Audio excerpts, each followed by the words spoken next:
Gravação iniciada, presidente. Prezados, boa tarde a todos. Vamos dar início agora à nossa sessão do dia 23 de fevereiro de 2021, turno da tarde, 14 horas. Presentes todos os membros do colegiado. Nós iremos iniciar a nossa votação com o item 114 e com os itens 114 e 115 da pauta, Mesa Sul, Comércio e Indústria de Alimentos, relatoria do doutor Leonardo Araújo Branco. Os demais itens que estão na frente, o item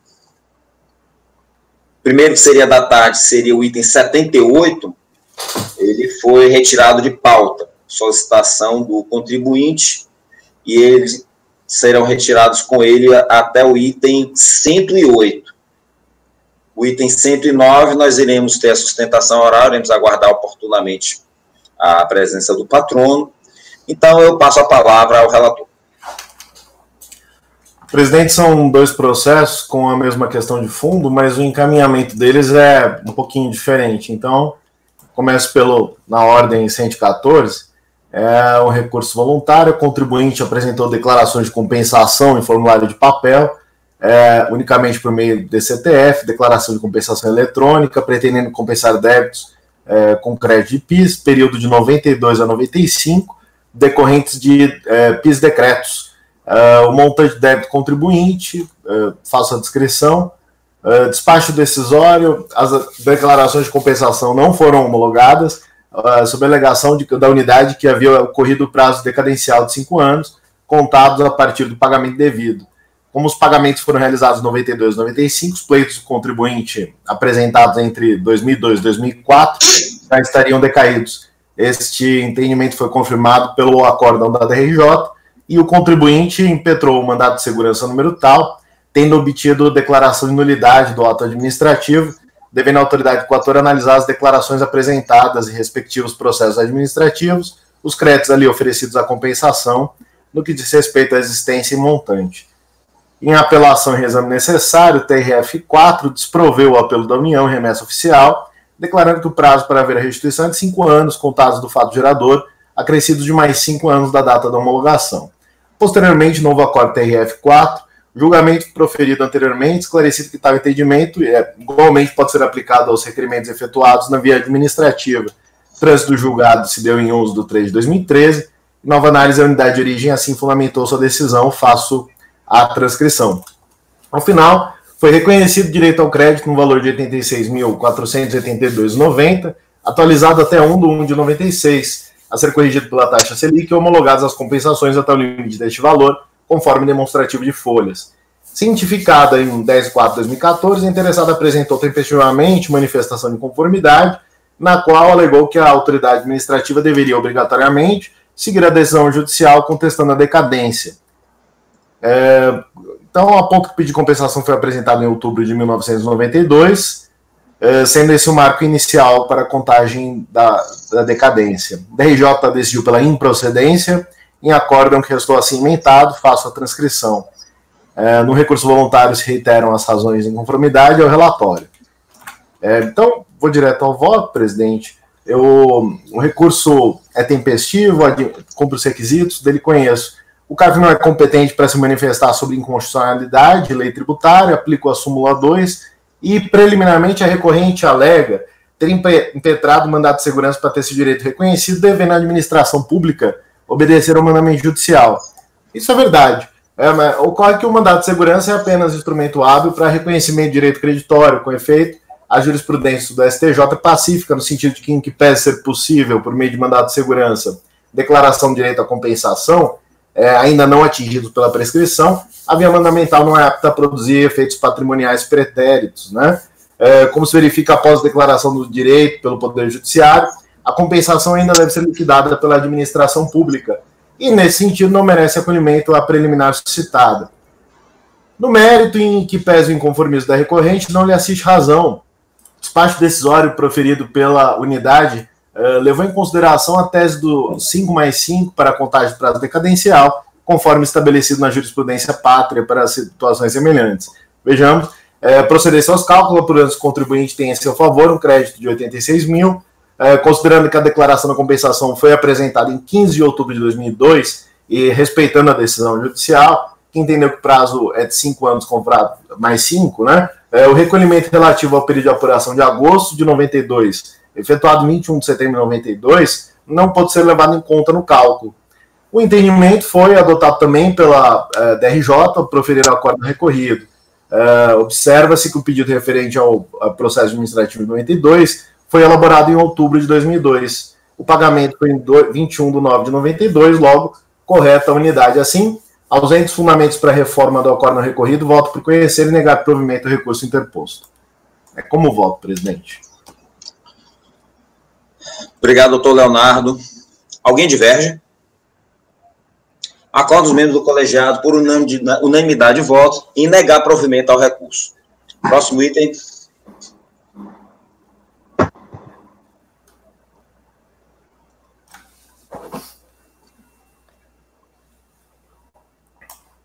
Bom,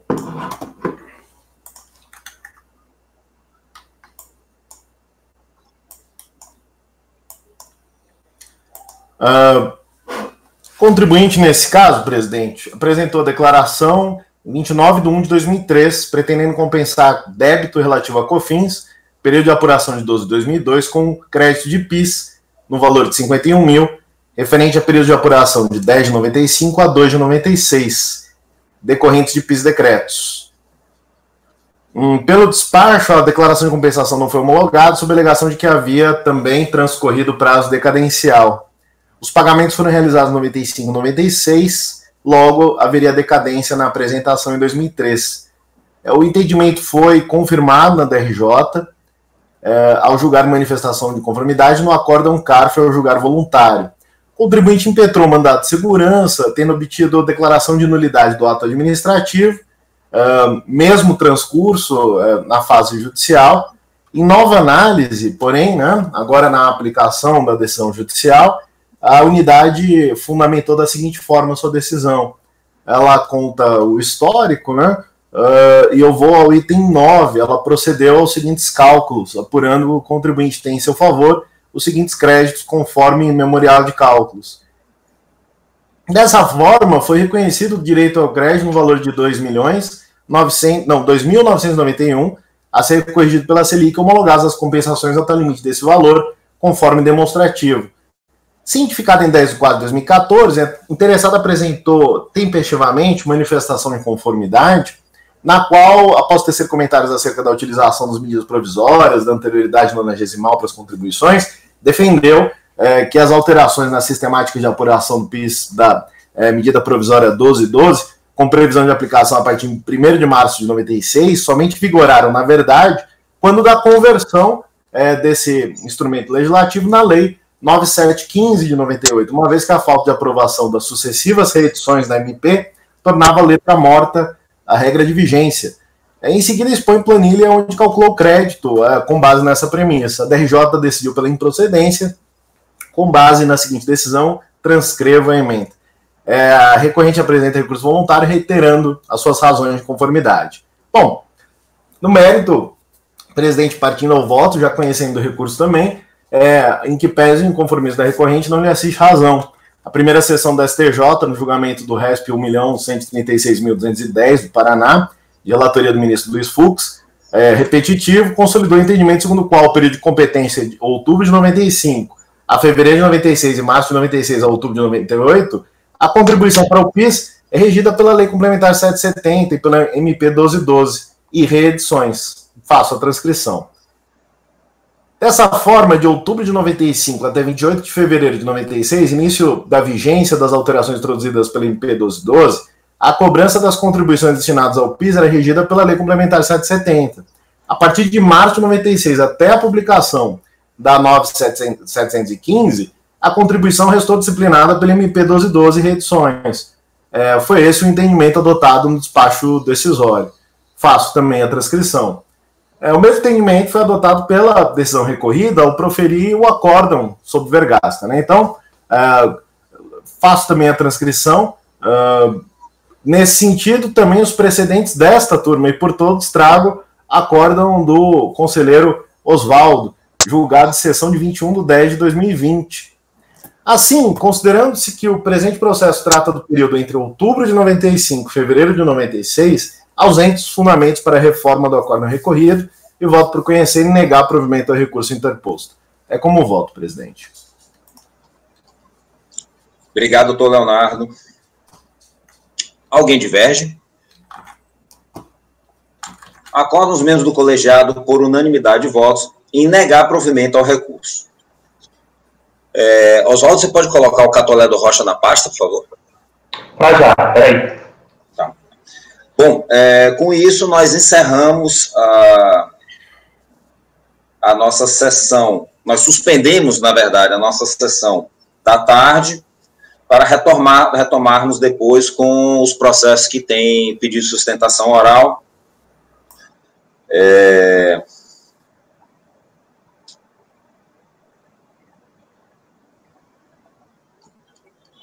Vamos dar prosseguimento, não precisaremos nem fechar essa sessão,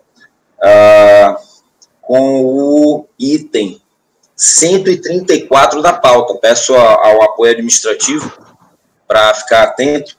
Nós iremos agora dar sequência com o item 134 da pauta.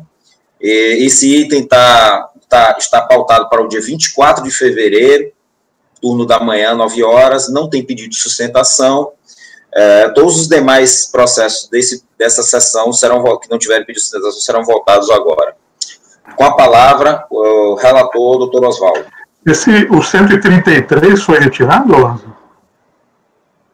O 133 foi retirado de pauta. Que não estava no site lá. Beleza.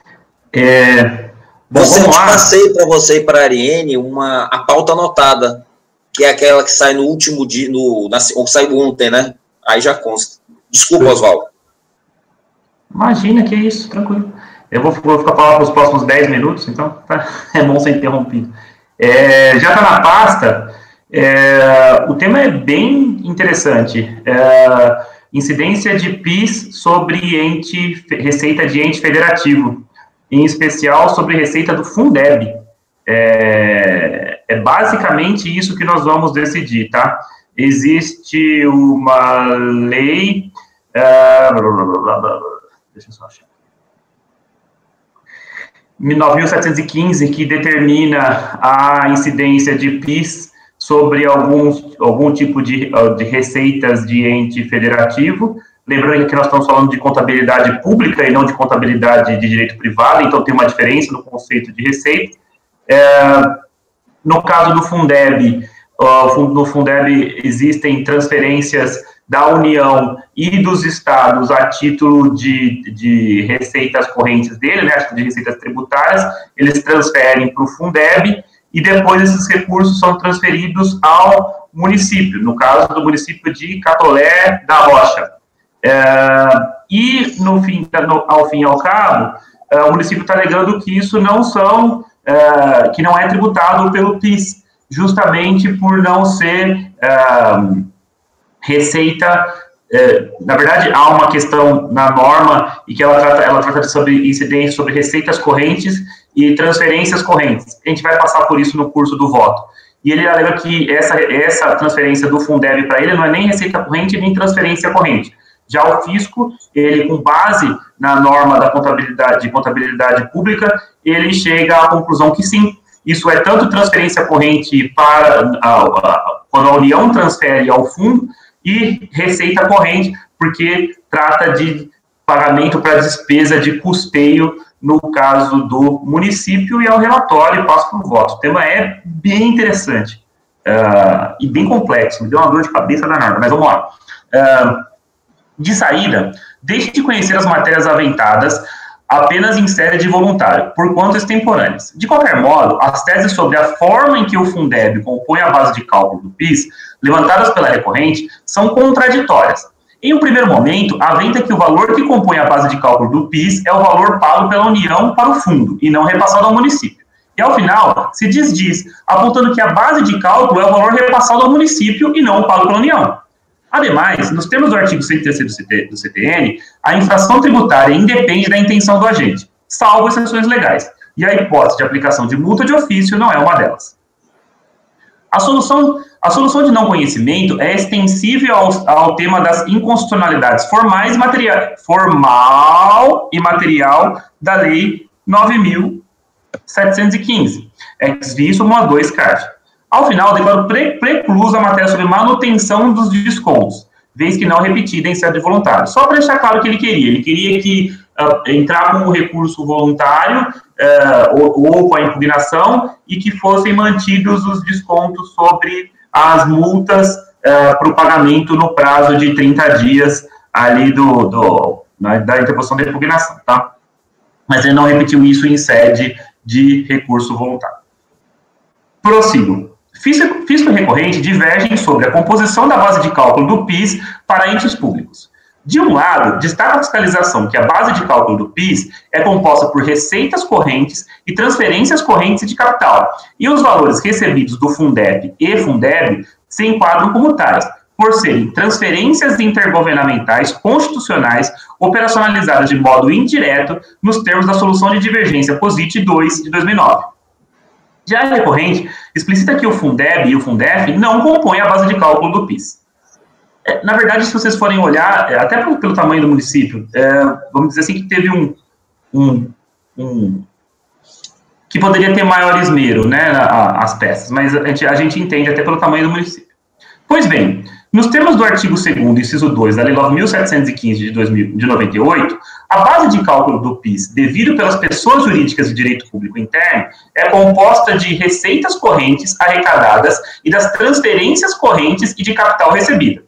Nos termos da Lei nº 4.320 de 64, as receitas correntes são as receitas tributárias, de contribuições, patrimonial, agropecuária, industrial, de serviços e outras, e ainda as provenientes de recursos financeiros recebidos de outras pessoas de direito público ou privado, quando destinado a atender às despesas classificáveis em despesas correntes. Artigo 11, parágrafo 1º da Lei 4.320 de 64.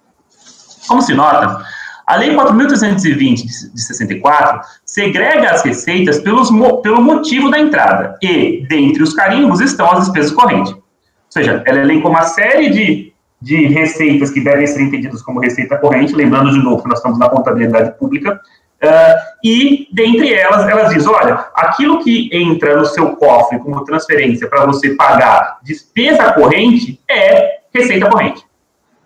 Acontece que, dentre as despesas correntes, estão as transferências correntes, que são as dotações para despesas às quais não corresponda a contraprestação direta em bens ou serviços, inclusive para contribuições e subvenções destinadas a atender à manutenção de outras entidades de direito público ou privado. O que aparenta redundância, uma vez que o legislador determinou a incidência de PIS sobre a receita corrente e dentre as, o recebido a título de transferências correntes e sobre a transferência corrente. Redundâncias à parte, o legislador deixou claro o campo de incidência do PIS, no que importa a solução do presente caso. Tem mais coisa aí, eu só foquei no caso que a gente está decidindo. Ingressos não condicionais, receitas em contabilidade pública. A, sem contraprestação direta ao fornecedor, ente que transfere os valores. E B, destinados a atender à manutenção, quer com despesa de custeio do receptor, quer com transferências correntes desse terceiro, de entidades de direito público. Portanto, estão contidos no conceito amplo de receitas correntes as transferências intergovernamentais, quer obrigatórias, quer voluntárias. Obrigatórias são as escritas em lei e as voluntárias são o que o ente federativo faz para o outro sem norma que fundamente. Norma passada pelo Congresso que fundamente. O Fundeb era, porque não existe mais, um fundo contábil sem personalidade jurídica voltado à manutenção e desenvolvimento da educação básica e à remuneração condigna dos trabalhadores da educação. Isto é, um fundo voltado ao pagamento de despesa de custeio, com serviços essenciais, educação básica, e de pessoal, remuneração condigna dos trabalhadores da educação. O fundo é composto de 20% da arrecadação de uma série de tributos, ITCMD, ICMS, Imposto de Competência Residual da União, ITR, IR e IPI. Ou seja, de receitas correntes, tributos da União e dos Estados. O fundo é distribuído entre estados e municípios na proporção do número de alunos matriculados nas respectivas redes de educação básica pública presencial. Caso o valor médio ponderado por aluno, calculado na forma do anexo desta lei, não alcançar o mínimo definido nacionalmente, a União complementa o valor do fundo. Em assim sendo, a União transfere os valores ao fundo que serão posteriormente entregues para os municípios, estados e municípios, pagarem despesas de custeio, ensino e remuneração de pessoal. Com isso, temos que, para a União, a transferência ao fundo, quer a título de complementação, quer a título de IR, IPI e TR, é corrente, transferência corrente, porquanto não há contraprestação direta de estados e municípios. De igual modo, ao transferir receita corrente, IPVA, ITCMD, ICMS, ao fundo, a transferência para o Estado torna-se, a transferência do Estado torna-se transferência corrente.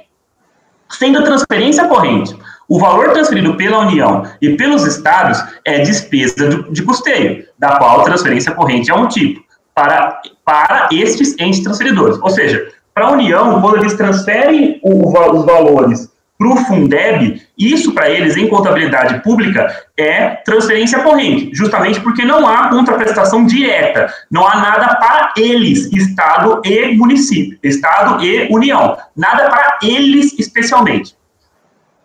Ao ser despesa de custeio para o transferidor, para os receptores, e aqui se enquadra a recorrente, o valor da transferência converte-se em receita corrente, porquanto são provenientes de recursos financeiros recebidos de outras pessoas de direito público destinadas a atender despesas classificadas em despesas correntes.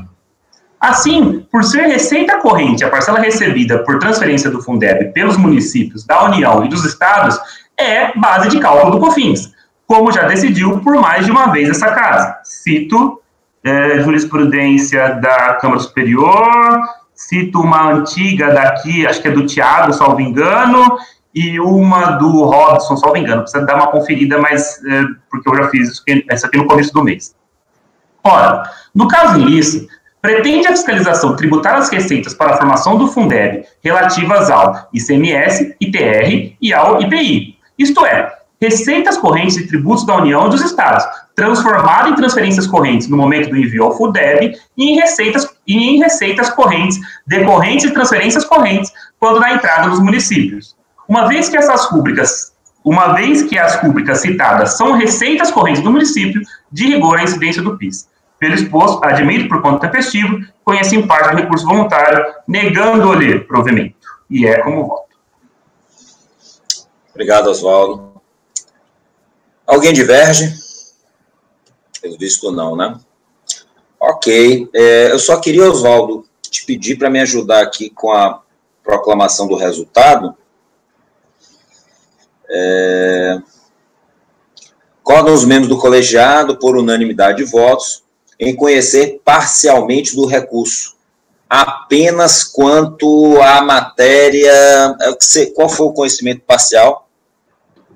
Sobre a composição da base de cálculo do PIS, nos termos da Lei 9.715. Apenas quanto à composição da base de cálculo do PIS... Para entes federativos. Pode colocar aqui, dá bem claro. Para entes federativos.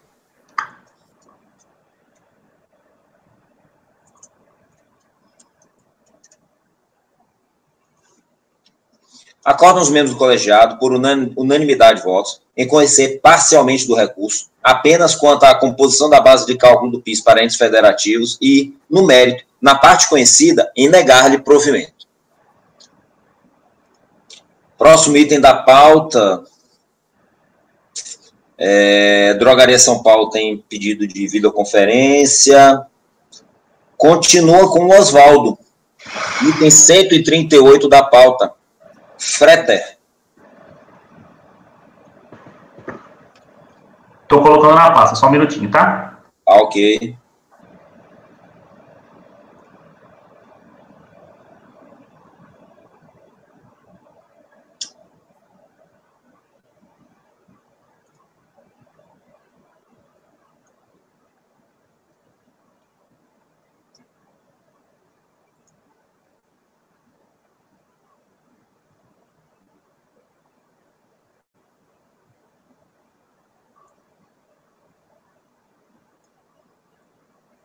Esse caso é um tanto quanto simples. Em primeiro lugar, acuso o recebimento de memoriais muito bem... não foi do Fretter, então esquece que eu falei dos memoriais. Eu deixo anotado eu deixo anotado quando eu recebo memoriais, eu deixo anotadinho no processo, e foi esse que recebi memoriais bem claros e bem objetivos. O tema aqui, ele é bem simples. O que acontece? O contribuinte, ele entrou com uma ação, foi buscar socorro do judiciário, pediu a inconstitucionalidade da incidência de PIS e COFINS incidente sobre receitas financeiras, obteve a decisão de mérito favorável e pleiteou aí a compensação. Quando esse processo foi para a DRJ, em primeiro lugar, eles fizeram a diligência que nós fazemos sempre. Devolveram para a unidade preparadora para que quantificasse os valores dos créditos de acordo com as despesas, as receitas financeiras, né? Então, essa parte já foi feita. Aí, isso voltou para a DRJ. Na verdade, a DRJ, quando foi a primeira vez, ela teve que se deparar com um primeiro problema. E qual é o primeiro problema? O primeiro problema é que a ação judicial, muito embora a recorrente tenha pleiteado a compensação de tributos, o magistrado e também, em especial, os ministros do Superior Tribunal de Justiça silenciaram sobre a possibilidade de compensação. Havia o pedido, mas esse pedido não foi apreciado pelo judiciário. Na DRJ, em uma primeira leitura, quando eles baixaram o processo para a unidade preparadora, eles reconheceram que isso não era obstáculo, porém, quando voltou para a DRJ, acontece o que também acontece em qualquer órgão de órgão colegiado. Mudou o colegiado e a decisão mudou. Então, o que nós estamos discutindo basicamente aqui?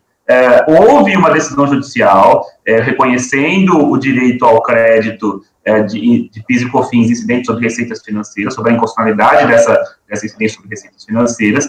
Isso foi quantificado pela unidade de origem, porém, a DRJ não concedeu única e exclusivamente porque na ação judicial movida pelo contribuinte não restou claro o direito à compensação. É esse toda a lide. E aí eu parto para o voto. A recorrente pleiteou e obteve judicialmente, processo tal, decisão que afastava por inconstitucional a base de cálculo do PIS/COFINS escrita na lei tal. Entretanto, o acordo do egresso sodalício, aliás, foi o Supremo, o acordo do egresso sodalício, que lhe conferiu o antedito direito, silenciou sobre o direito à compensação, pleiteado expressamente na exordial, e por tal motivo, entende a fiscalização ser impossível a concessão de compensação não declarada judicialmente. Sem prejuízo da engenhosidade da tese da fiscalização, ela se apresenta contrária à precedente vinculante, peraí que eu fiz uma arte aqui, a precedente vinculante do Tribunal da Cidadania. Tema 228 dos repetitivos.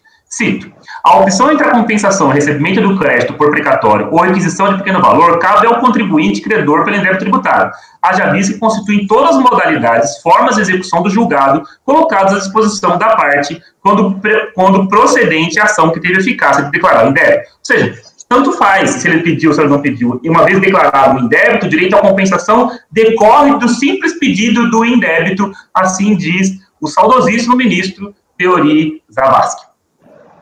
Em sentido semelhante, a mesma Corte de Justiça definiu, aliás, é o STJ, tá? Então, é o Tribunal da Cidadania, não é o egresso sodalício. Em sentido semelhante, a mesma Corte de Justiça definiu em outro precedente vinculante, tema 265, que, em se tratando de compensação tributária, deve ser considerado o regime jurídico vigente à época do ajustamento da demanda, não podendo ser a causa julgada à luz do direito preveniente, tendo em vista o inarredável requisito do pré-questionamento viabilizador do conhecimento do apelo extremo, ressalvando-se o direito do contribuinte proceder à compensação dos créditos pela via administrativa em conformidade com as normas posteriores, desde que atendidos os requisitos próprios. E assim sendo, ainda que a decisão transitada e julgada proscrevesse a compensação, poderia a administração, nos termos da decisão superveniente, autorizá-la, como já decidiu essa turma em outra composição, no acórdão 3401-004-404. Cito. Desta feita, o obstáculo à compensação erguido pela DRJ não se sustenta, o que recomendaria a devolução dos autos para o órgão de piso para que, superado o anterior, analisasse e quantificasse o crédito. E aqui eu já deixo claro que eu mudei meu posicionamento, eu estou acompanhando, passo a acompanhar o conselheiro Lázaro sobre as matérias prejudiciais.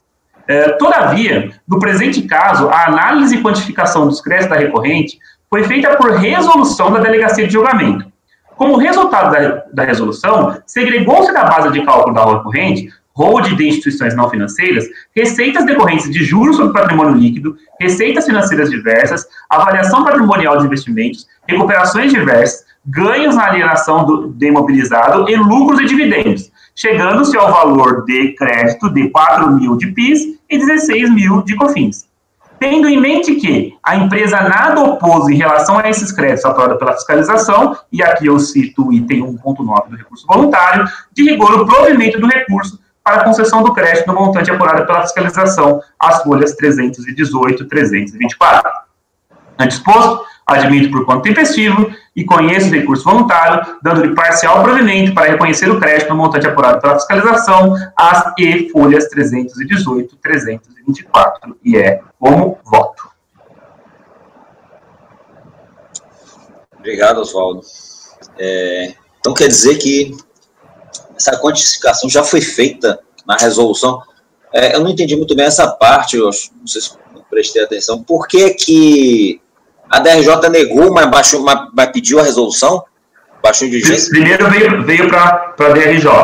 O relator do processo na DRJ, ele estava votando pela negativa de provimento, porque o magistrado, porque não ficou claro no processo o direito à compensação. Ele foi voto vencido, e aí baixou-se em resolução para que quantificasse esse crédito. Quando voltou, o julgador da DRJ saiu e entrou outro. E aí, em vez de ser 2-1 pró, foi 2-1 contra. E aí, por isso que voltou para a gente, para o recurso voluntário.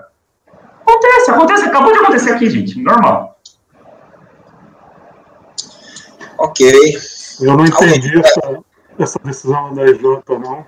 E essa questão já foi levantada na declaração de voto lá. Foi no mesmo sentido do seu acordo, eu também acompanho totalmente. Acompanha, né?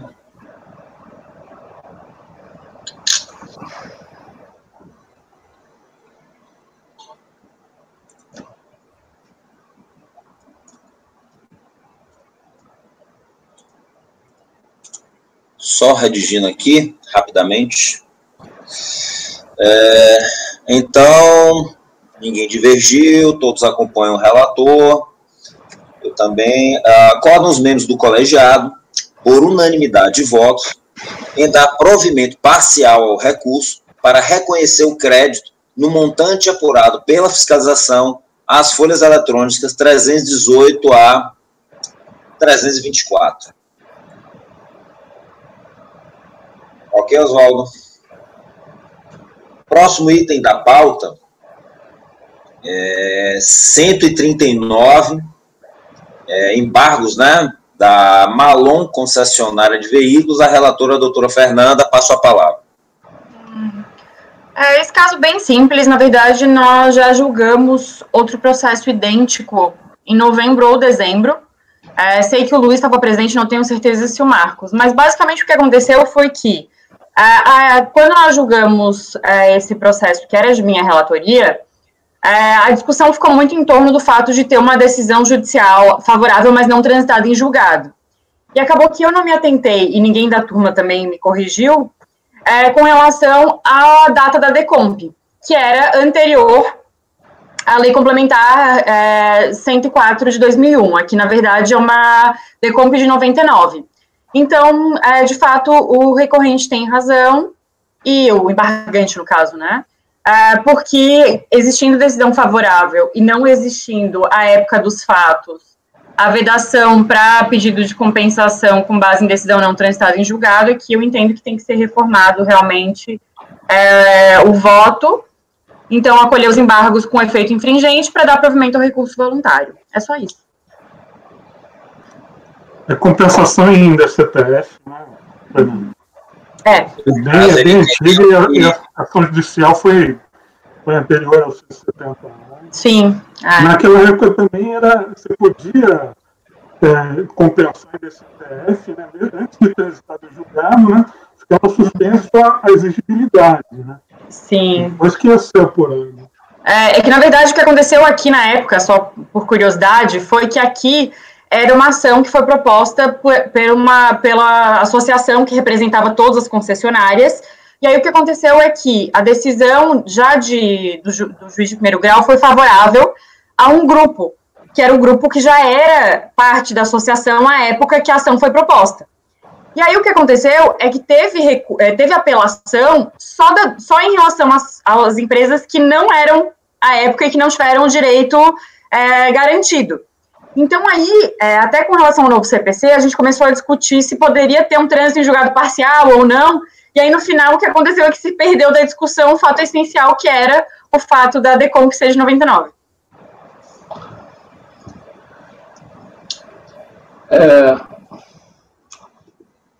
Eu estou vendo que o acórdão é bem antigo, né? Não é do ano passado, não, é de 2019. Não, o acórdão sim, mas, Ronaldo, nós votamos um outro processo idêntico, porque eram vários processos da mesma empresa na mesma situação. E aí, os embargos você já votou para essa empresa, para essa situação. O acórdão, de fato, você ainda não estava na turma. Mas os embargos idênticos a esse, você votou no final do ano passado.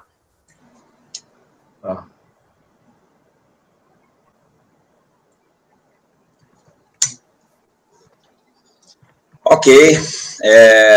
Mais algum comentário? Alguém diverge no entendimento da relatora? É só uma questão aí, né? No caso, o direito vai ter que ser apurado ainda, né? Com base na decisão judicial, né? Ou já foi aí no processo? Não, já foi. Aqui era claro que era uma questão de base de cálculo e tudo tinha sido apurado. A única questão foi que a gente entendeu que os preceitos estavam equivocados porque tinha sido anterior ao trânsito em julgado. Mas isso já tinha sido apurado. Ok.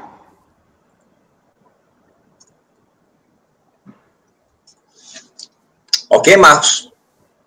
Tranquilo? Acompanha a relatora?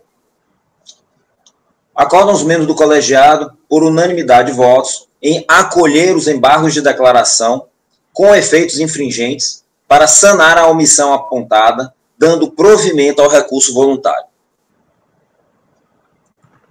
Próximo item da pauta, minha relatoria, itens 140 e 141, recorrente Tecnogres. Os processos são idênticos, tá? Tá na pasta já, podem abrir.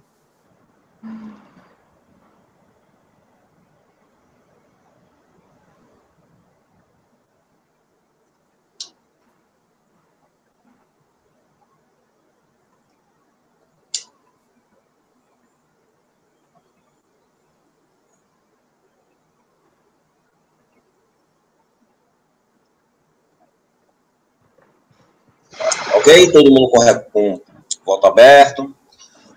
Relatório, poder ainda escrever os fatos, adoto parcialmente o relatório da DRJ Belo Horizonte. Interessado em transmitir o DECOMP para compensar débito com crédito oriundo de pagamento a maior de COFINS. A Delegacia da Receita emitiu o despacho decisório, no qual não homologa a compensação sob o argumento de que o pagamento foi utilizado na quitação integral do débito contribuinte, não resta no saldo creditório disponível. Aquela nossa questão de sempre, de não retificar a DCTF, né?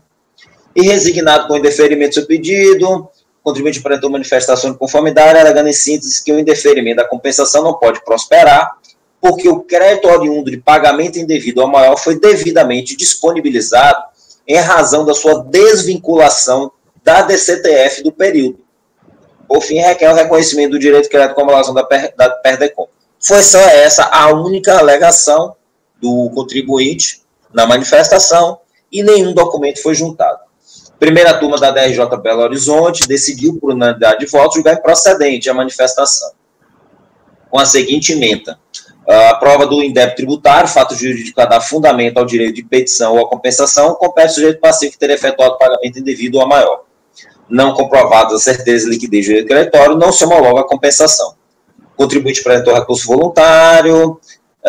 Em 27 de abril de 2007 foi emitido o despacho de encaminhamento com o seguinte teor: trata-se de recurso voluntário, tempestivo contra o acórdão tal, emitido na data tal, que julga improcedente de manifestação. Acontece que foi localizado o dossiê número tal, com um pedido de desistência de julgamento, protocolado em 14 de agosto de 2015. Tendo em vista que, quando foi localizado o dossiê, o contribuinte já havia tomado ciência do referido acórdão e entrou com recurso voluntário, encaminha o presente processo ao CARF para providências cabíveis. No entanto, ao analisar o referido pedido de desistência ou requerimento de inclusão de débitos na consolidação do parcelamento que trata a Lei 12.996, foi o título que tinha, verifiquei que o pedido indica a desistência em 6 processos administrativos, dentre os quais não se encontra o presente processo. É o relatório.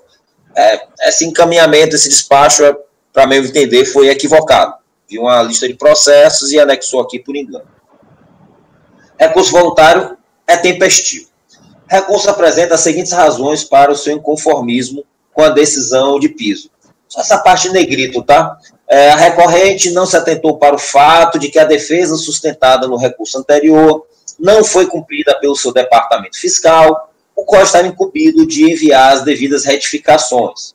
Diante disso, a recorrente requer a ampliação do prazo para a apuração adequada do efetivo direito ao crédito tributário, anteriormente pleiteado, providenciando todas as retificações das declarações acessórias, para demonstrar a relação dos créditos em direito. Reitera, está escrito errado aqui, né? Mas reitera, mas se escrevendo reitera, ainda sobre a importância da dilação do referido prazo, com base no princípio da capacidade contributiva. E lá embaixo tem o pedido, né?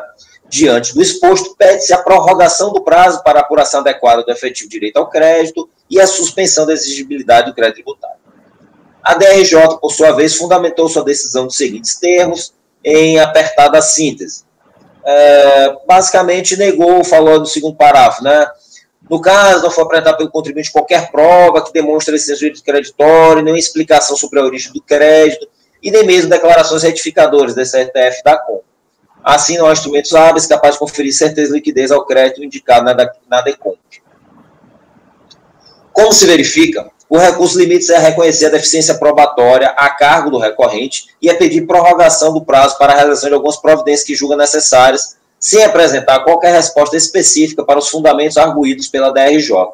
Observe que a decisão do órgão qual já indica que mesmo a retificação das declarações com o DCTF da COM é insuficiente para comprovar o direito creditório.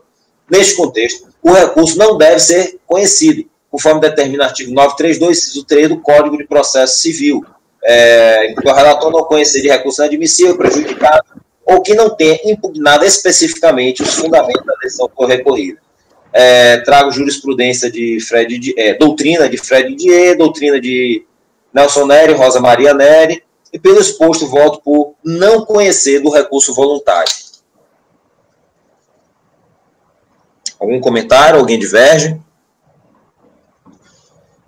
Acordam os membros do colegiado por unanimidade de votos em não conhecer do recurso voluntário.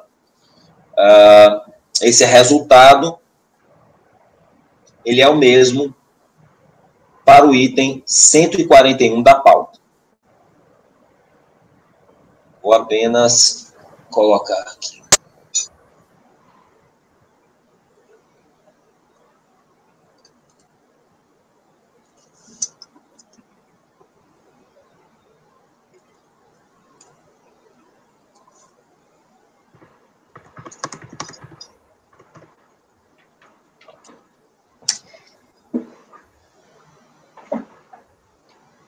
Próximo item da pauta, relatoria do conselheiro Leonardo Agassawara, item 142, multiótica distribuidora. Temos aí os itens 142, 143, 144 até o 146. não são repetitivos, né? São todos processos independentes.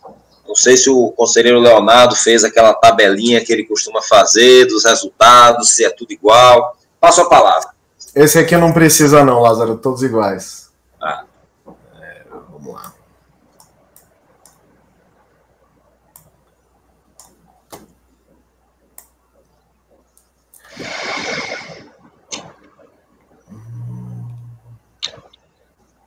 É isso mesmo.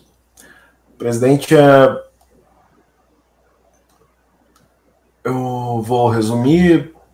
É uma impugnação por multa de atraso de entrega de DACOM, constituída por meio de notificação de lançamento. O contribuinte apresentou DACOM em 30/2/2013, quando o prazo havia vencido em 7/6/2013. Junto com a multa de que trata o processo, refere-se ao período de apuração de outubro de 2012, foram lançadas na mesma data em notificações de lançamento distintas, formalizadas em processos próprios, as multas por atraso na entrega do DACOM, abaixo discriminados, trago a tabela dos processos, períodos e valores envolvidos. A contribuinte apresentou impugnação, solicita que os processos de todas as multas preliminarmente sejam juntados e julgados conjuntamente em um único processo, tendo em vista se tratarem de matéria idêntica. A defesa está sintetizada nos 3 argumentos a seguir transcritos. Em primeiro lugar, a conduta foi inofensiva ao bem jurídico tutelado, patrimônio público, já que houve recolhimento tempestivo dos tributos. Em segundo lugar, tem-se que a penalidade é irrazoável e desproporcional e possui um caráter confiscatório. E, por fim, resta caracterizada a hipótese de infração continuada, já que o atraso na transmissão da declaração ocorreu em meses seguidos, o que impõe a aplicação de apenas uma penalidade. Da IJ decidiu pela improcedência do pleito, faço transcrição da ementa do acórdão. O recorrente apresentou o recurso voluntário, reiterando a sua impugnação, acrescentando ainda o pleito pela aplicação da retroatividade da lei sancionatória mais benigna, com base no artigo 106, inciso 2, alíneas A e B do CTN, considerando a instrução normativa 1441 de 2014, que extinguiu o demonstrativo da DACOM. É o relatório. Presidente, o recurso tempestivo atende os requisitos de admissibilidade, por isso dele conheço.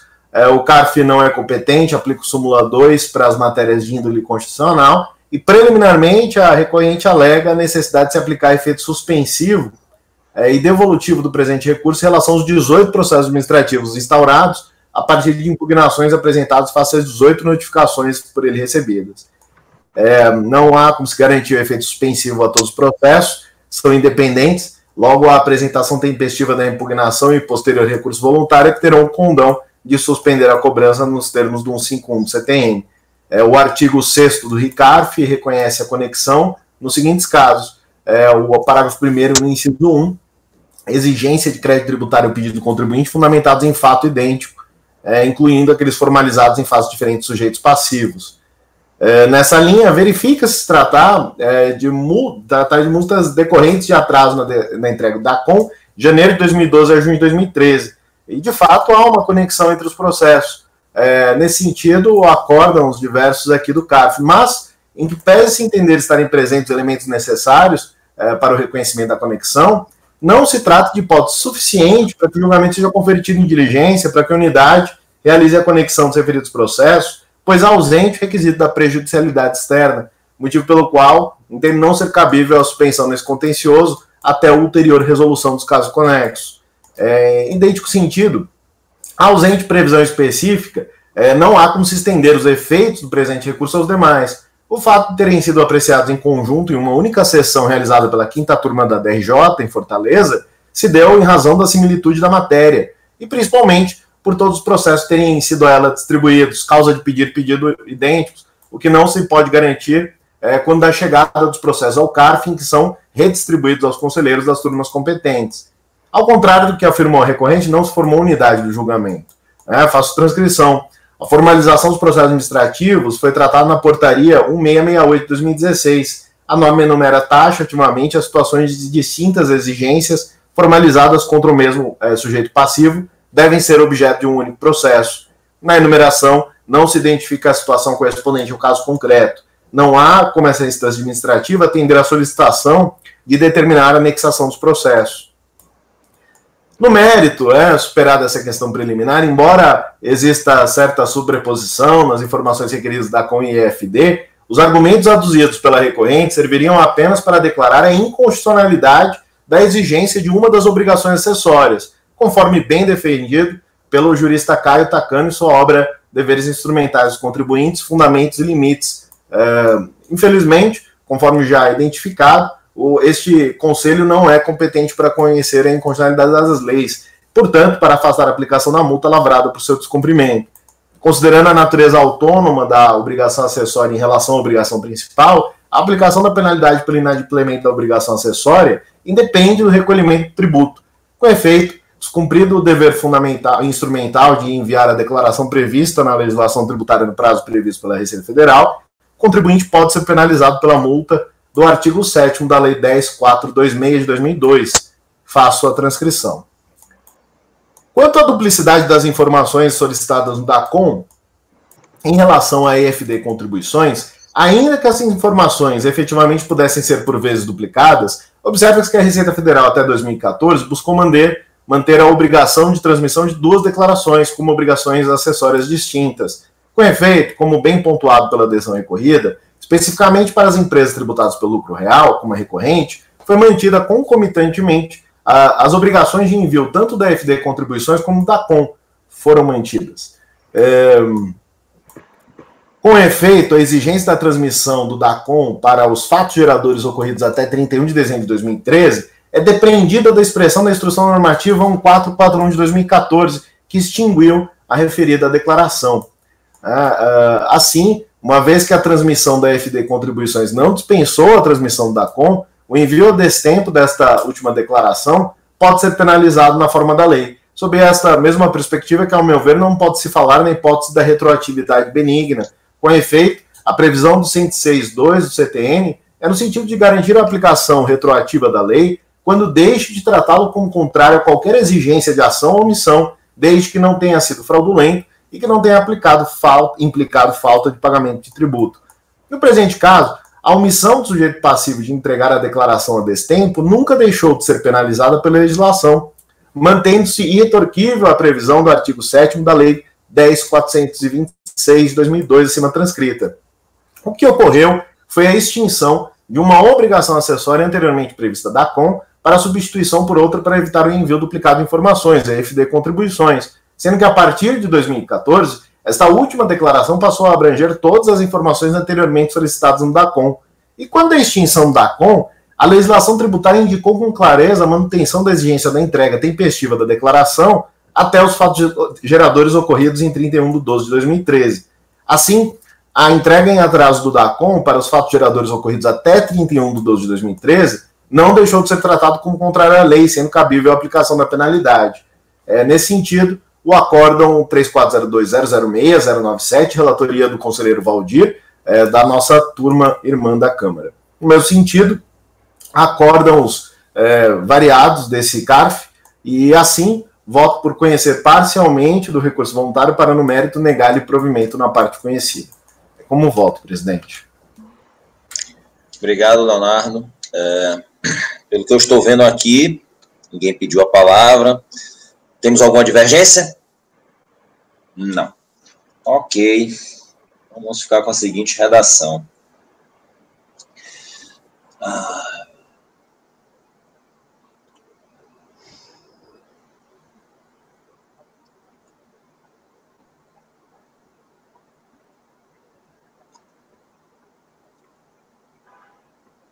O conselheiro não está conhecendo só da parte da inconstitucionalidade, não é isso? Não, o contrário. Não está conhecendo. Isso. Porque ele não conhecer parcialmente. Negativa na negativa. Chegar provimento, quer dizer, na parte conhecida aí, ele está negando provimento e não está conhecendo da inconstitucionalidade. Tá ok. É justamente como eu estou vendo a redação aqui. Conhecer parcialmente do recurso apenas quanto seria quanto ao pedido de... Eu acho que Fala, Léo. Porque no mérito aqui, a gente tem a questão que está sendo trazida, mas também tem uma questão que ele traz só no recurso voluntário da retroatividade benigna, né? Eu, como nego provimento a tudo, eu não entrei no mérito de conhecer ou não essa alegação que aparece aqui a destempo, né? Então, é um conhecimento parcial e negativa de provimento quanto ao mérito. Tá, mas o que você conheceu especificamente foi a alegação dele especificamente conhecida é de que a apresentação da FD dispensaria a apresentação da DACOM. É isso, de que as informações são as mesmas, né? Exato. Então, você apenas quanto a...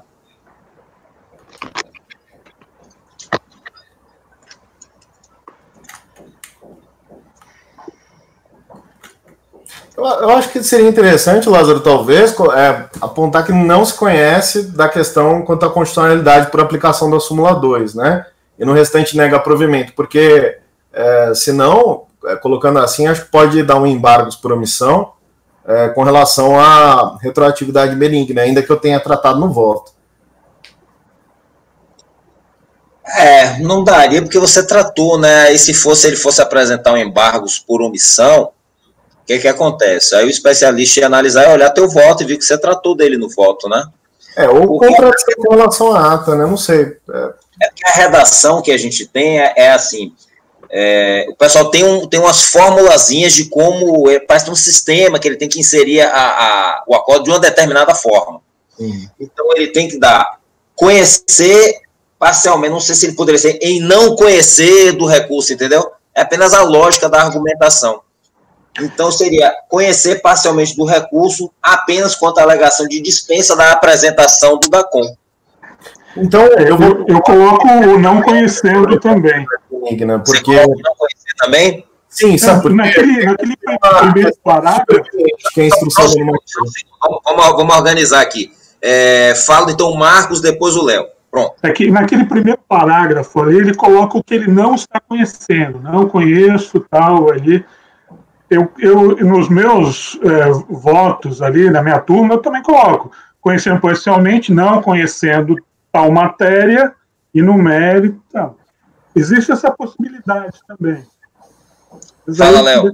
Presidente, então eu vou propor conhecer também da retroatividade benigna, só para evitar, porque eu entendo que ele poderia ter alegado depois, porque a instrução normativa foi superveniente, então é fato novo.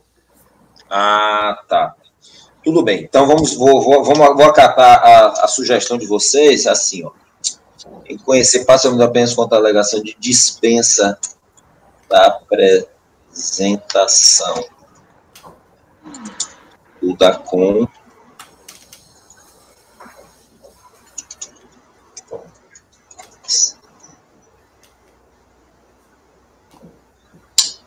apenas quanto à alegação da dispensa de apresentação do DACOM e da possibilidade de aplicação de retroatividade benigna.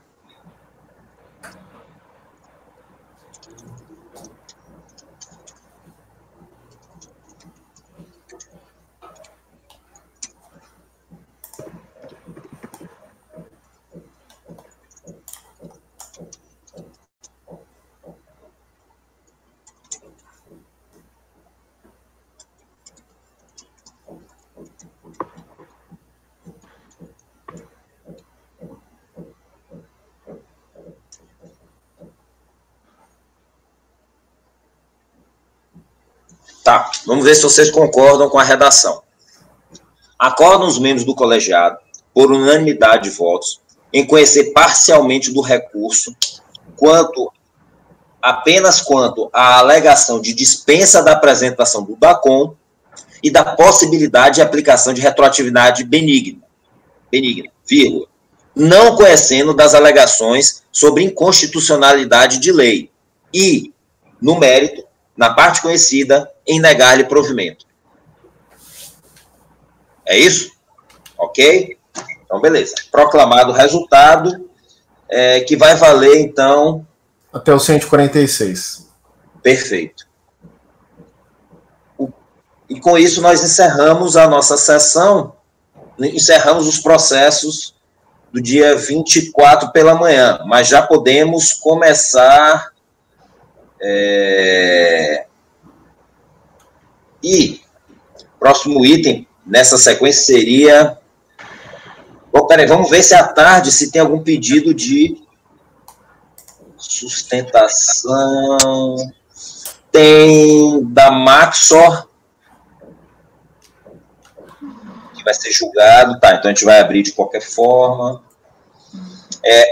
Oswaldo, eu não vou fazer o próximo processo, o seu da empacotadora, não. É interposição fraudulenta, né? Eu ia falar justamente isso. Não tem como resumir o relatório e é polêmico. Então, acho que vai demorar 1h30 aí de voto, mais ou menos. Tá. Eu acho que é a mesma situação de exportadora de armarinhos, não é, Fernanda? Sim, porque na verdade eles são 4 processos e eles têm questões diferentes por causa das situações dos solidários. Então a gente vai ter que julgar pelo menos metade dos processos individualmente. Então, complicado. Maxor não daria. Tá, eu posso ir para esse aqui. E temos o item 154 da pauta, então. A Denise. O processo já está na pauta, eu só vou aqui refazer aqui os outros processos do Leonardo, da Multiótica. Só colar aqui o resultado.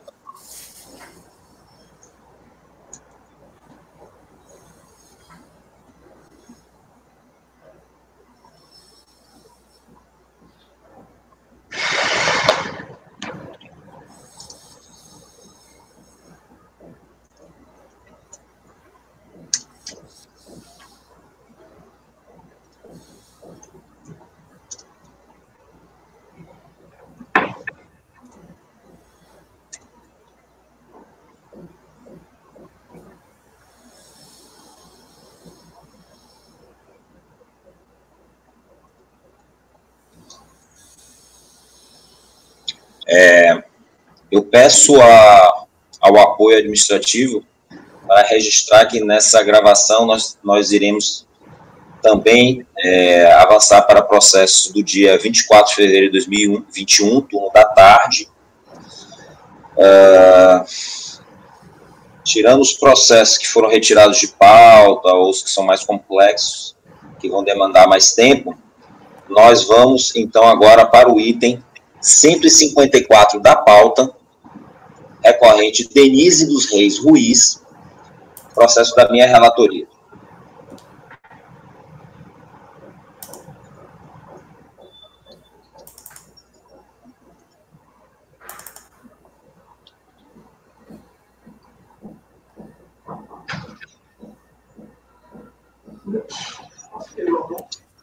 Tá com recorrente Danjos aí, tá? Mas o voto era isso.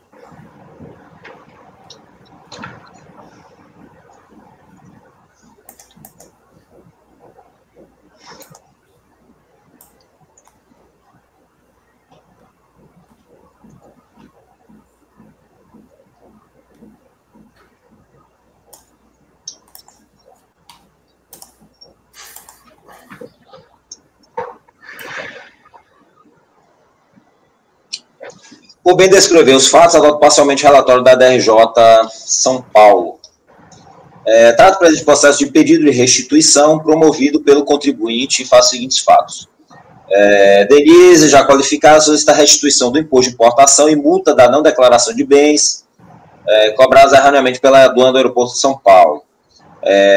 Alega que desembarcou procedente de voo de Miami, trouxe um notebook e uma câmera filmadora de uso pessoal e foi taxada em R$ 1.174. Segundo ela, a descrição foi de cara de novos.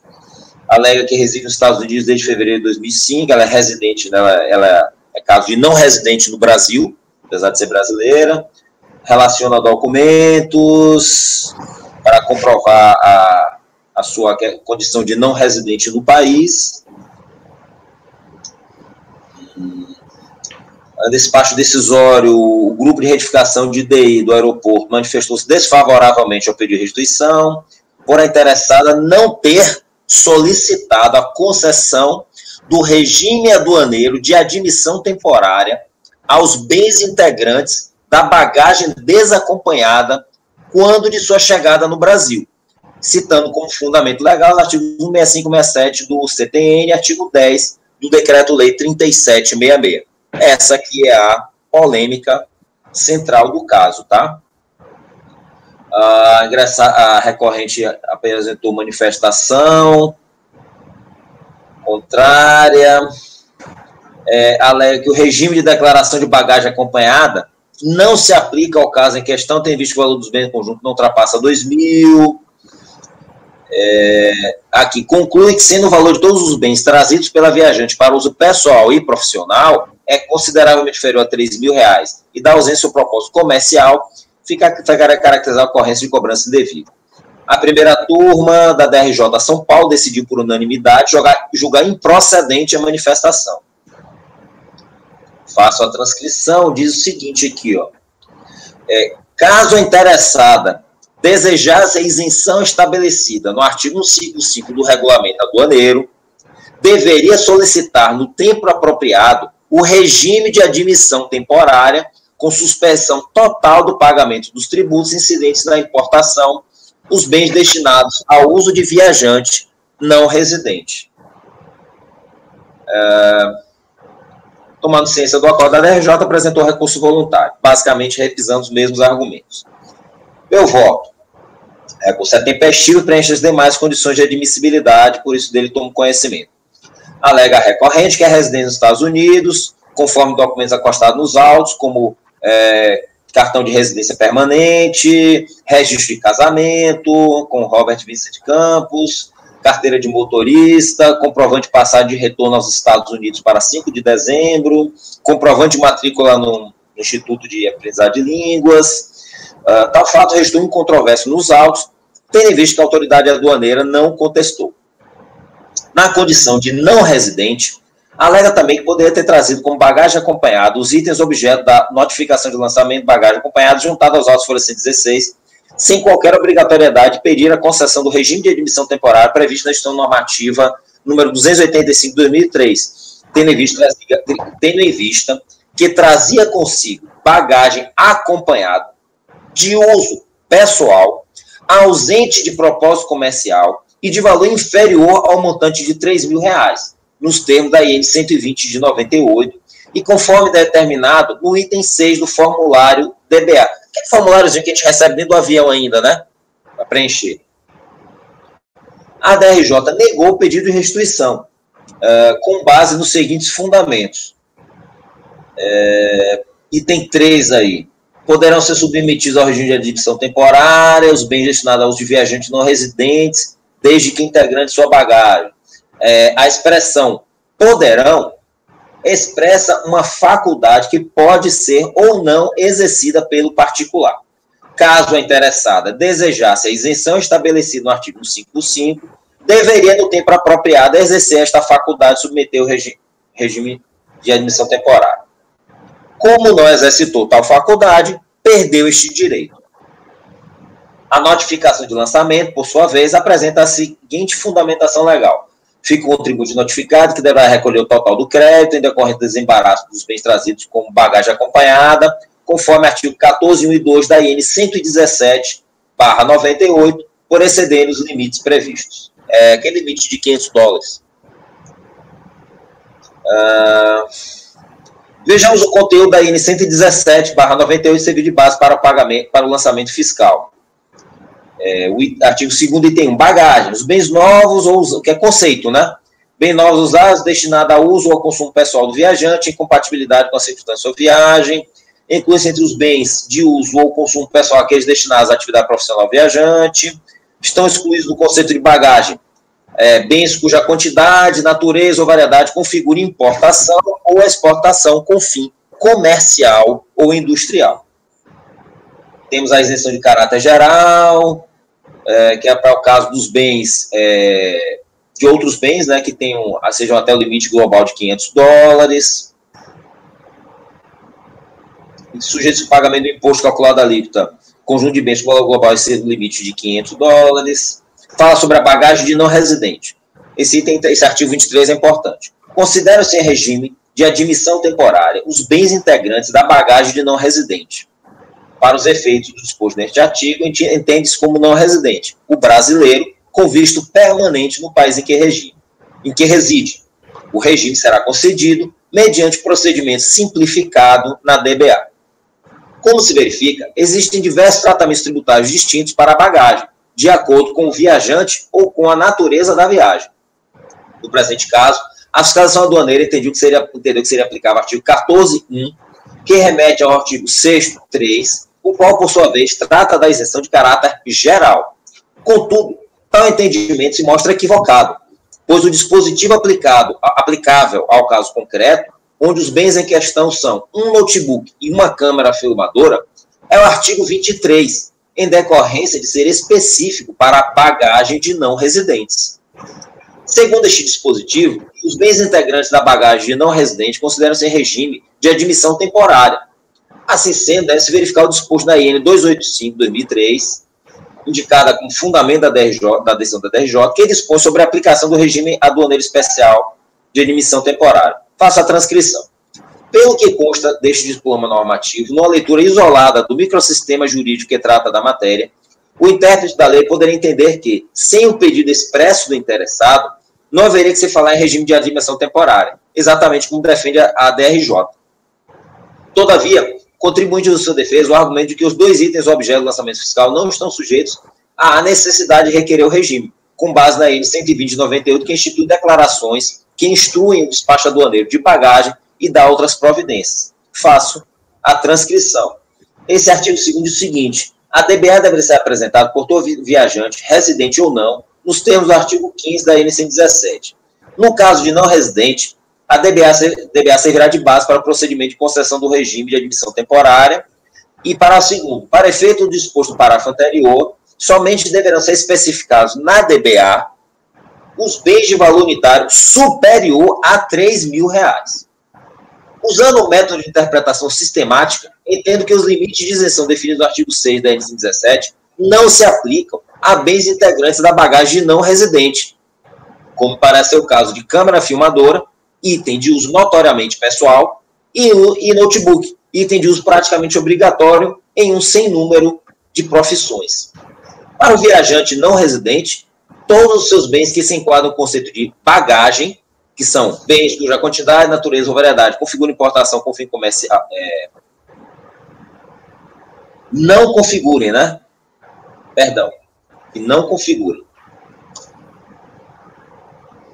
Aliás, perdão, que configurem estariam excluídos, desculpa. Considera-se em regime de admissão temporária, não havendo que se falar em tributação mesmo em isenção. E deixe-se apenas aqueles cujo valor individual, ou seja, superior a R$3.000, precisam ser especificados na DBA. A autoridade aduaneira atribuiu aos dois itens o valor total ao câmbio da época de 1.560, dispensando qualquer obrigatoriedade de serem especificados na DBA, e assim demonstrando ter sido equivocada a decisão do órgão julgador ACOR. Da mesma forma, mostra-se equivocado o lançamento, pois os itens em questão não estão sujeitos a regime de isenção. Pelo exposto, voto por dar provimento ao recurso voluntário.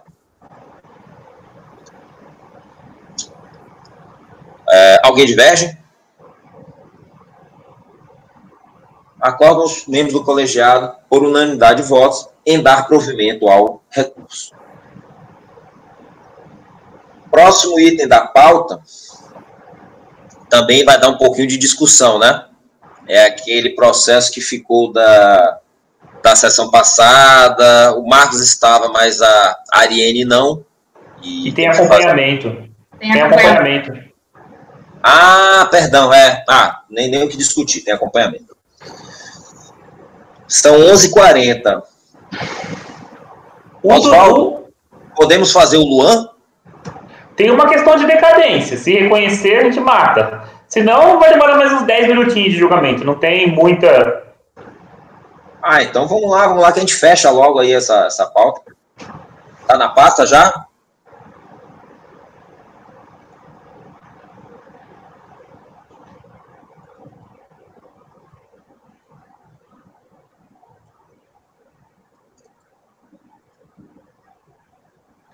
Espera que travou aqui o meu sistema, tá indo. Beleza. Foi.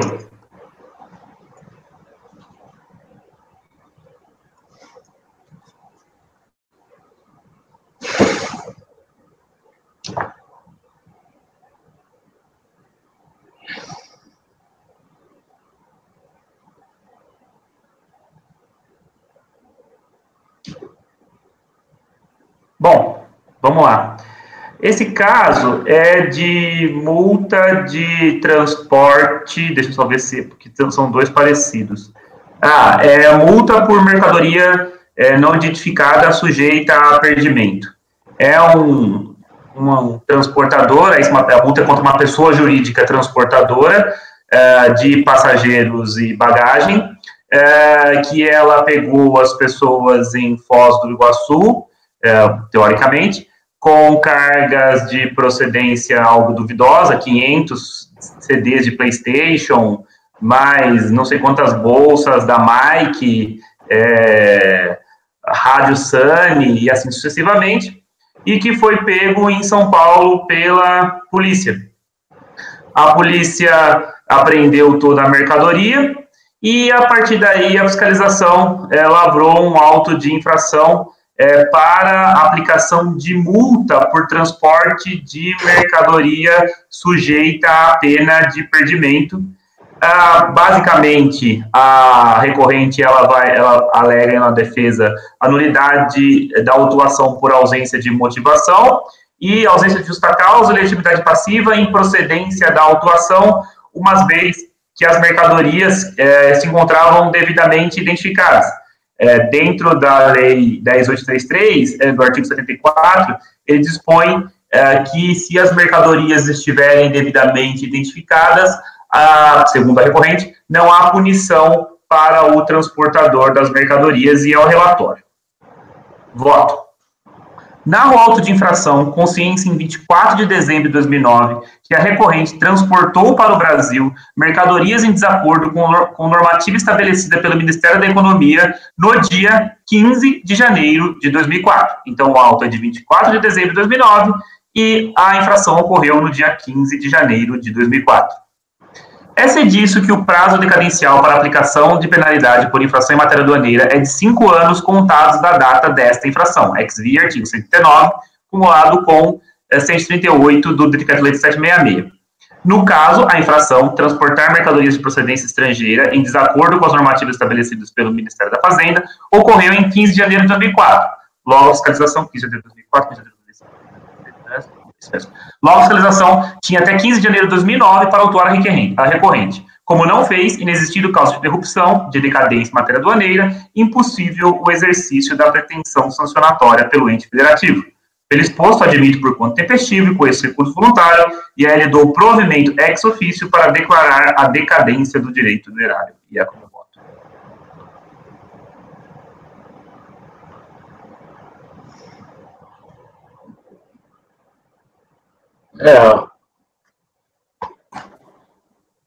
Não seria do primeiro dia do exercício seguinte?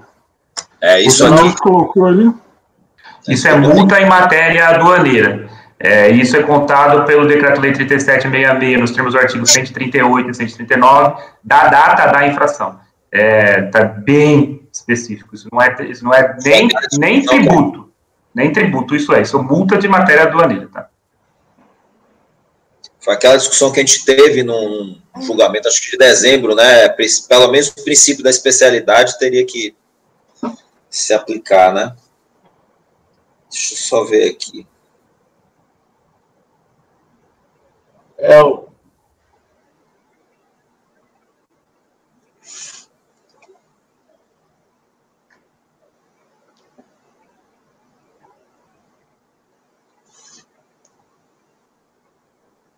A multa por infração aduaneira, né? E tem um dispositivo específico no regulamento aduaneiro, só com relação ao início da contagem, sendo o mesmo prazo de 5 anos do CTN, só deslocando o início da contagem para a data da infração. Então, aí eu não vejo nenhum ponto assim para maior polêmica. Eu acompanho o relator integralmente.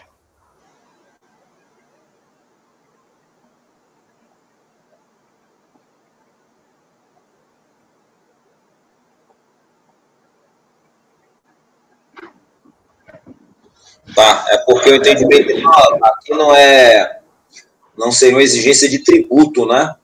Aqui não é lançamento de item, é só a aplicação da multa. Ok. Alguém diverge? Mas mesmo aí também é da data do fotogerador, que é o registro da DI, então vai dar na mesma, né? Mesmo que fosse...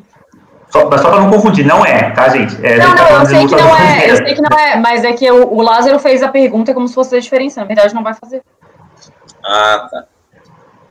Ok, então realmente, Oswaldo, ó, dá para mais coisa ainda, hein? Vamos lá. O outro da Luan é igualzinho. Igualzinho. Só que esse foi...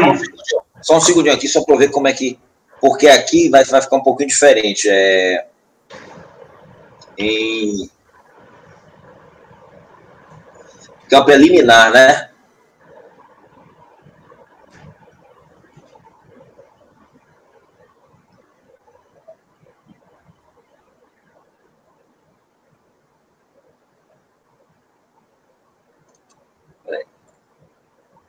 Só um segundo, Oswaldo, por favor.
Oswaldo, eu coloquei da seguinte forma: acordam os membros do colegiado, por unanimidade de votos, em dar provimento ao recurso, declarando, de ofício, a decadência do direito da Fazenda Nacional de lançar multa relativa ao transporte de mercadoria sujeita à pena de perdimento.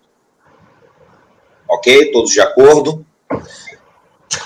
Pois não, Oswaldo, pode continuar. O seguinte, que está no dia seguinte, que também é da Lua Tour, é o mesmo caso, o mesmo lançamento, na mesma data. A única diferença é que, além das muambas... agora a gente já voltou para a placa muamba. Além das muambas, tinha cigarro. Tá? Então, aí é aplicada a multa por importar cigarro em desacordo com o Ministério, com normas do Ministério da Fazenda. É a mesma multa, só que num caso é para muamba, no outro caso tem uma multa específica para cigarro, que é aquela multa de R$2, tá? É a mesma coisa. Tá. Alguém diverge? É a mesma situação. Ninguém mudou de opinião nesses 2 minutos. Então, para o item 158 da pauta, chamando a atenção ao apoio administrativo, que nós estamos aqui realizando o julgamento do item 158, que está pautado para o dia 25 de fevereiro de 2020, no turno da manhã, para que fique sendo feito esse registro.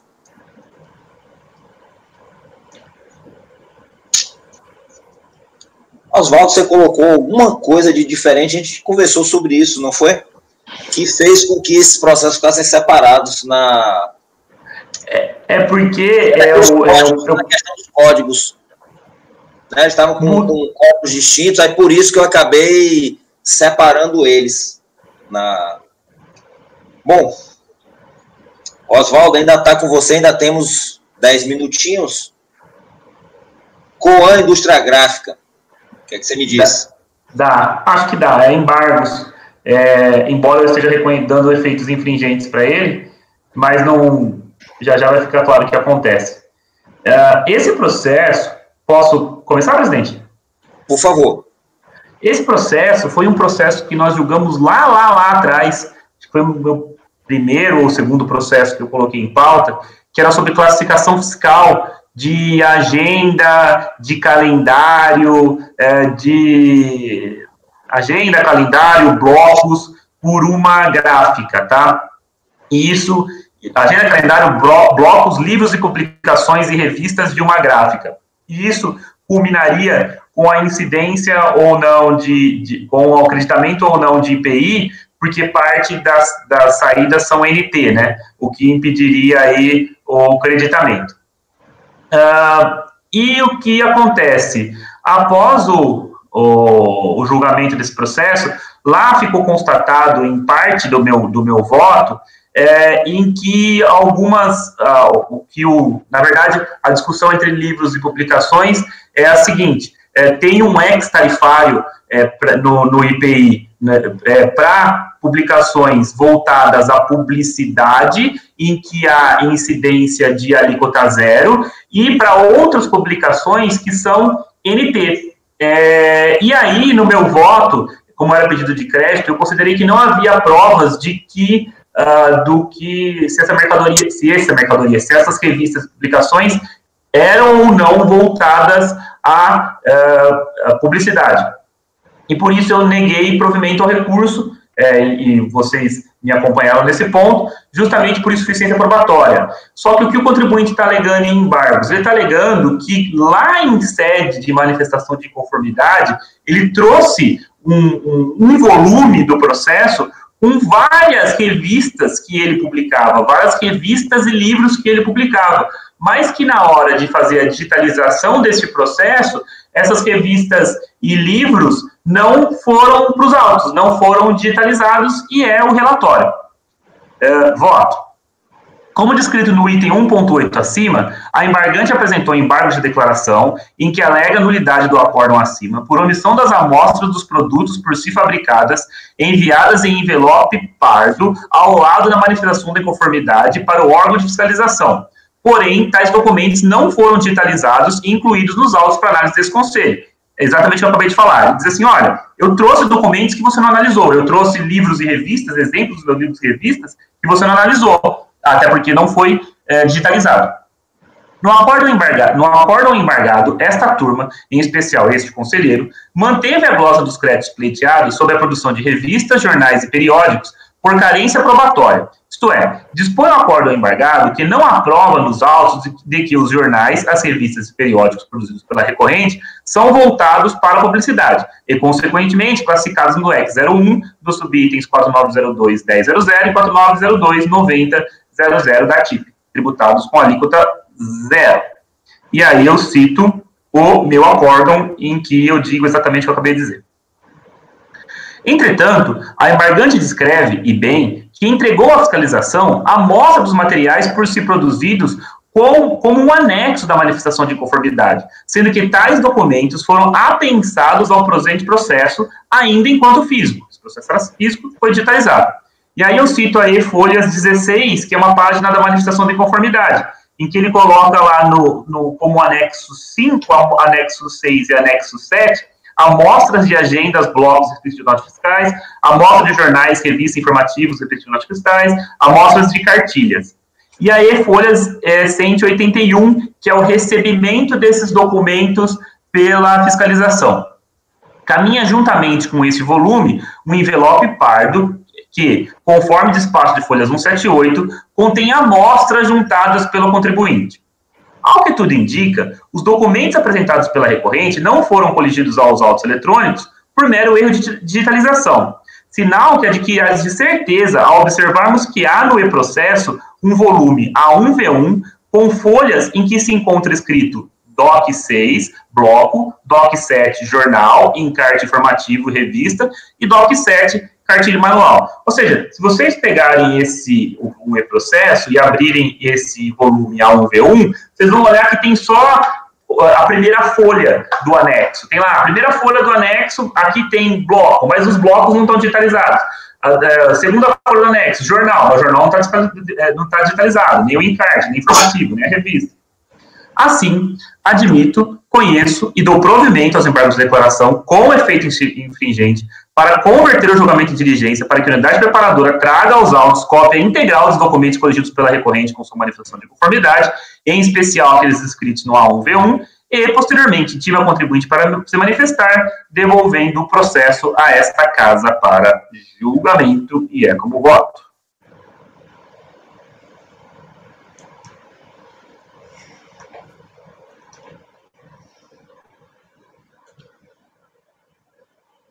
Som. Fernanda? Fernanda se ausentou, não, deve ter caído. Eu tô aqui, tô vendo vocês. Vocês têm? Agora sim, tinha sumido a sua imagem. Estranho, mas tô aqui. Não me ausentei, não. E acompanho o relator. Ah, maravilha. O Ronaldo pediu a palavra. Não divirjo da diligência, não. Agora, eu não sei se seria mais eficaz, mais econômico e mais célere, ao invés de pedir para digitalizar tudo e colocar no processo, pedir a unidade de origem se pronunciar sobre esses documentos, porque a dúvida é se essas publicações elas têm um caráter publicitário ou não, não é isso? Tem que ter com publicidade, tem que veicular publicidade. É isso que qualifica o ex. Uma mera inspeção da autoridade pode responder essa questão, né? Porque eu não sei, isso deve ser um volume imenso, por isso que não deve ter sido digitalizado, né? Porque se a autoridade pegar e ela deve fazer isso, a unidade preparadora, olhar cada um desse material aí que o contribuinte juntou, a tempo, inclusive, e dizer, olha, isso aqui se trata disso, tem publicidade, tal, isso não tem, pronto. Não sei, é uma sugestão. Pois não, Oswaldo? É que como eu acho que seria bem mais sério, não tenho a menor dúvida. É que como eu vou rescindir o julgado anterior, eu vou ter que voltar a julgar do zero. Então eu vou ter que analisar tudo de novo. Classificação fiscal de calendário, classificação fiscal de bloco, classificação fiscal de tudo. Eu vou ter que analisar tudo de novo agora com os documentos que ele trouxe aos autos. Aquele meu julgado é como se ele não existisse mais no processo. E eu vou ter que analisar toda a classificação fiscal de novo. Bom, já que eu vou olhar tudo de novo, então vamos olhar tudo de novo com todas as provas. Por isso que eu acho que, embora dê um trabalho do cão, eu acho que seria mais, eu entendo que seria bem mais válido trazer todos os documentos que o contribuinte fundamenta a sua inconformidade. E aí sim, quando eu for analisar a classificação fiscal, inclusive eu posso chegar a analisar e, de repente, não conceder para aquilo que eu concedi, que eu vou ter elementos probatórios nas mãos. Então, eu acho que é realmente válido, embora seja bem mais custoso, em todas as formas, custoso de tempo, custoso de dinheiro, digitalizar tudo de uma vez. A gente não sabe, na verdade, nem se esses documentos vão ser encontrados, né? Tem esse porém ainda, vamos rezar que sim.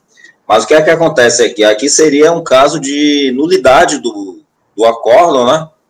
Cerceamento de direito de defesa, os documentos não foram acostados.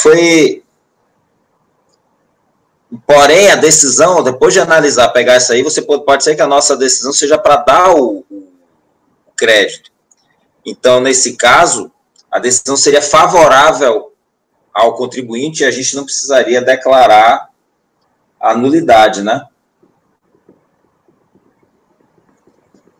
Foi pedido de ressarcimento de saldo credor, teve glosa.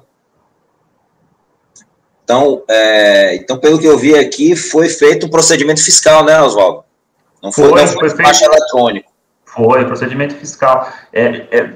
E foram vários itens, então não foi só livros e revistas, foi bloco, foi agenda, foi calendário, E tudo isso, agora, você disse muito bem, eu não estou declarando nulidade do meu próprio julgado, né? O que eu estou fazendo é afastando pelo fato dele não corresponder com a realidade.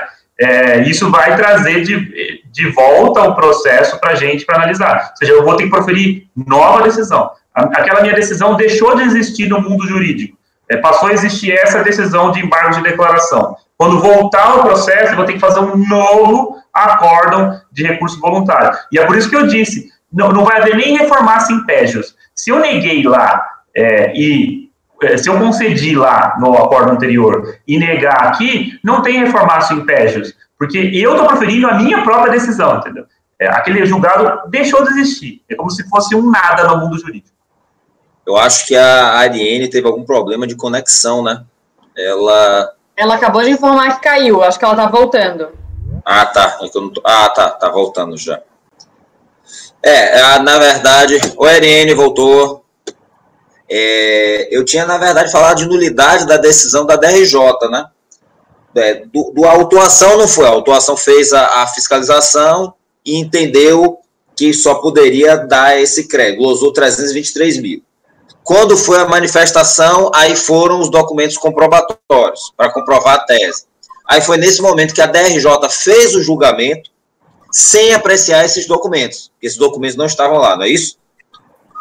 Acho que eu entendi perfeitamente o que você está dizendo. E a gente vai cair justamente na questão prejudicial. Porque a DRJ, ela analisou com os documentos. Isso ainda era físico quando estava na mão da DRJ. A DRJ foi, analisou e falou assim, não, eu não preciso analisar esses documentos porque eu estou travando aqui.